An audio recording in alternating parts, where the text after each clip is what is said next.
News for Jackson investigates the game of cops and robbers that we used to play growing up with kids in our neighborhood. It has changed. Our investigation reveals a growing problem local police are facing. Toy guns now being made to look too real. You can't tell them a difference in them when you're standing right on top of them. So you can imagine the further you get, the harder it is to tell the difference between the real one and the fake one. So this is actually the real one. This is a real Glock Model 22. So that's firearms expert Rob Adams talking to our Joy Purdy. He proves, in fact, that it's hard for anyone to tell the difference. He teaches firearm safety here in Jacksonville, and while he says safety really begins at home, he's not opposed to taking the realistic-looking toy guns and playing with them somewhere regulated. Channel 4's Joy Purdy goes inside a local airsoft arena to see firsthand gunplay in a safe environment. And this is a flag. Where are the other flags? There's one in the house. We're going to run to that flag as fast as we can. It's a rush, a race against the clock and your opponents, covering your teammates as they scramble to erect the team's flag, while trying to avoid being hit yourself by the opposing team's rapid fire. This is a game of domination I got in on at Battalion Airsoft Arena near downtown Jacksonville.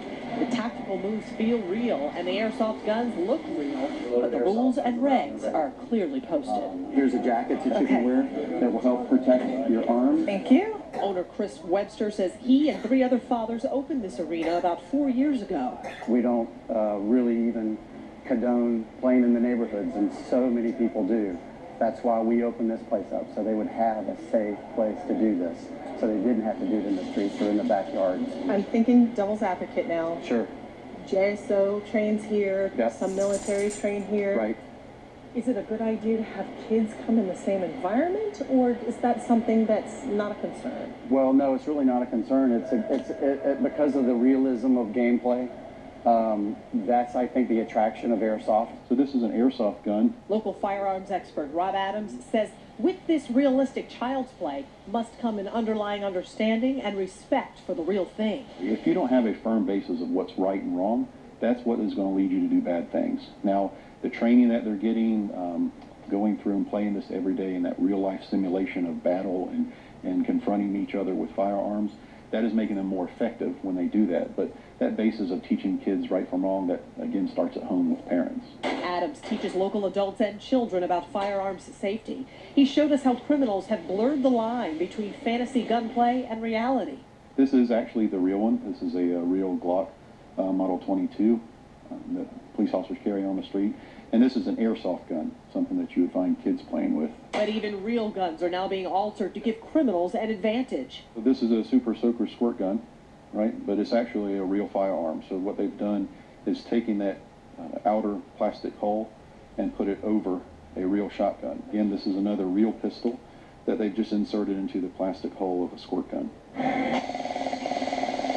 This GoPro video comes from a father and son I met playing at the Airsoft Arena who say there's no temptation to take their airsoft gunplay outside these arena doors. Do you ever think about taking something like this out there? Oh, no. He disciplined me like, gun safety. I think training your son about, guns, it's at an early age, is the best, and knows how to respect it. A sentiment echoed by Adams. When they don't have that element at home, teaching them between right and wrong, it's making them more effective when they do go out and do bad deeds. Joy Purdy, Channel 4, the local station. Right now you can see our full News for Jackson investigation into the toy gun dilemma, including examples of toy guns modified and made into real firearms. Go to newsforjax.com and look on the homepage. I have to tell you, both of those fake guns, I mean, my kids have those dart guns at my house now. Yeah, it really makes me think about, what I let them do with it now, considering the fact there are some people turning them into real guns. The lines have been blurred. You've got to be careful.